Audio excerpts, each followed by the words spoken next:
Welcome to Washington. I'm Brett Baer, and this is a special edition of Special Report beginning tonight in the Blue Room inside the White House. Midway through what many people are calling the most pivotal week of his presidency so far, we are interviewing President Barack Obama. Mr. President, thank you for the time. Thank you for having me, Brett. You have said at least 4 times in the past 2 weeks, quote, the United States Congress owes the American people a final up or down vote on health care. So do you support the use of this slaughter rule, the deem and pass rule, so that Democrats avoid a straight up and down vote on the Senate bill? Well, here's what I think is going to happen and what should happen. You now have a proposal from me that will be in legislation that has the toughest insurance reforms in history, make sure that people are able to get insurance even if they've got pre-existing conditions, make sure that we are reducing costs for families and small businesses by allowing them to buy into a pool, the same kind of pool that members of Congress have. We know that this is going to reduce the deficit by over $1 trillion. So you've got a good package on the substance, and I don't spend a lot of time worrying about what the procedural rules are in the House or the Senate.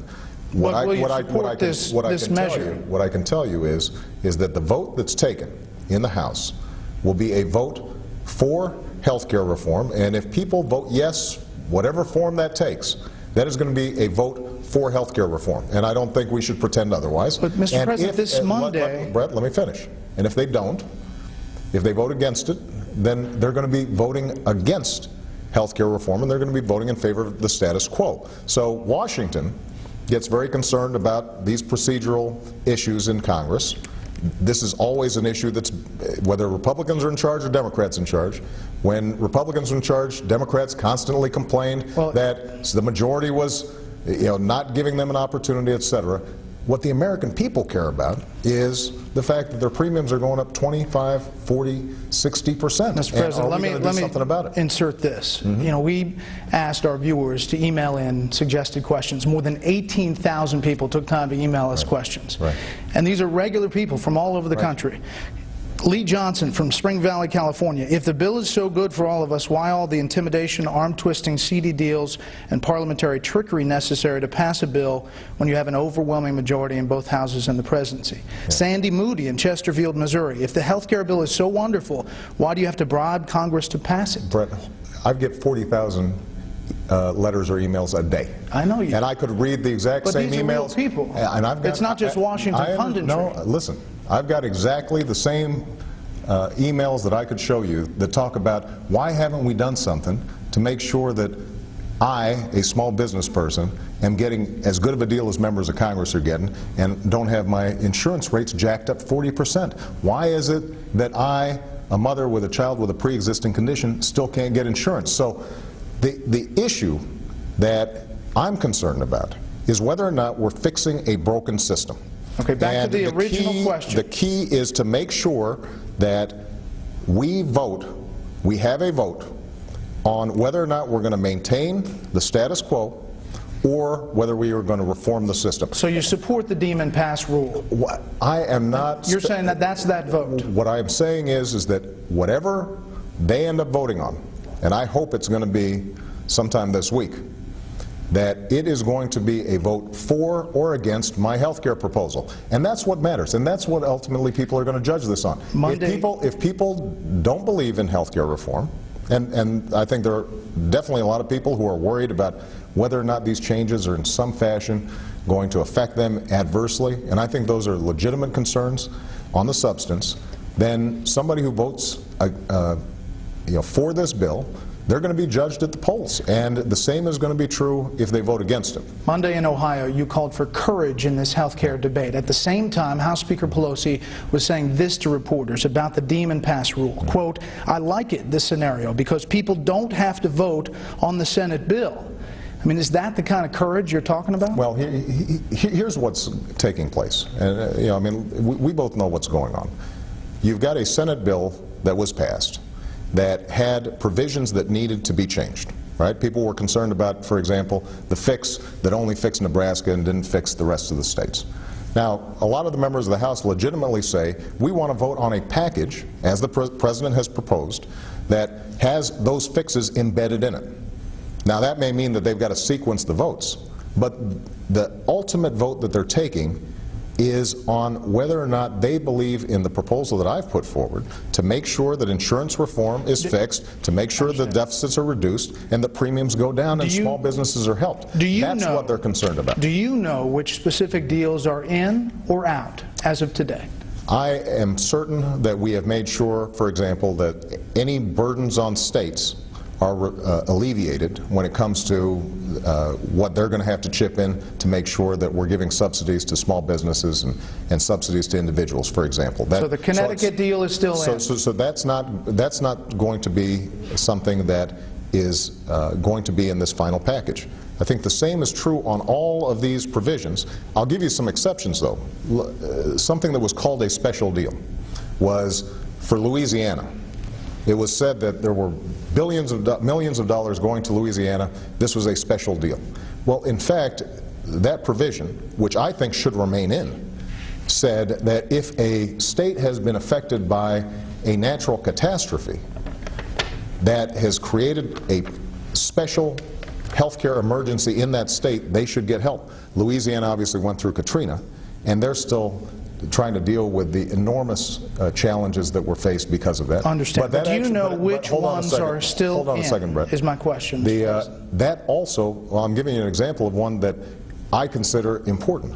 It also affects Hawaii, which went through an earthquake. So that's not just a Louisiana provision. That is a provision that affects every state that is going through a natural catastrophe. Now, I have said that there are certain provisions, like this Nebraska one, that don't make sense, and they needed to be out, and we have removed those. And so at the end of the day, what people are going to be able to say is that this legislation is going to be providing help to small businesses and individuals across the board in an even-handed way, and providing people relief from a status quo that's just not working. Okay, the Florida deal, in or out? The Florida deal... Paying for Medicare Advantage, exempting 800,000 Floridians from... My understanding is that whatever is going to be done on Medicare is going to apply across the board to all states. Connecticut, Montana, I mean, there are a lot of deals in here, Mr. President, that people have issues about. And Brett, the core of this bill is going to be affecting every American family. If you have insurance, you're going to be able to keep it. If you don't have insurance, you're going to be able to buy into a pool like members of Congress have. We're going to make sure that we've got delivery system reforms that strengthen Medicare, that are going to make sure that doctors and hospitals are providing better service and better care, and this is going to reduce the deficit. Now, there are going to be, in this, as I just mentioned, on things like making sure that states who've gone through natural catastrophes and medical emergencies are getting help. But those are not going to be ones that are driven by politics. They're going to be driven by policy. A couple more process things quickly. You said a few times as Senator Obama that if a president has to eke out a victory of 50+1, that on something as important as health care, quote, you can't govern. But now you're embracing a 50+1 reconciliation process in the Senate. So do you feel like you can govern after this? Well, Brett, I think that what we've seen during the course of this year is that we have come up with a bill that basically tracks the recommendations of Tom Daschle, former Democratic senator and leader, but also Bob Dole, former Republican leader, Howard Baker, former Republican leader. The ideas embodied in this legislation are not left, they're not right. I understand. They are. I know you don't like to talk about process, but there are a lot of questions in these 18,000 that talk about process. I understand. And there are a lot of people around America that have a problem with this process. You called it an ugly process just last month. I've got to say to you, there are a lot more people who are concerned about the fact that they may be losing their house or going bankrupt because of health care. Okay, so look. Demon passed Senate reconciliation, and we don't know exactly what's in the fix bill. Do you still think... we will, by the time the vote has taken place, not only I will know what's in it, you'll know what's in it because it's going to be posted. And everybody's going to be able to evaluate it on the merits. But here's the thing, Brent. I mean, the reason that I think this conversation ends up being a little frustrating, is because the focus entirely is on Washington process. And yes, I have said it. That is an ugly process. It was ugly when Republicans were in charge. It was ugly when Democrats were in charge. This is the reason of the U.S. economy, though, sir. Yes, sir. And Brent, let me tell you something. The fact of the matter is that for the vast majority of people, their health care is not going to change, because right now they're getting a better deal.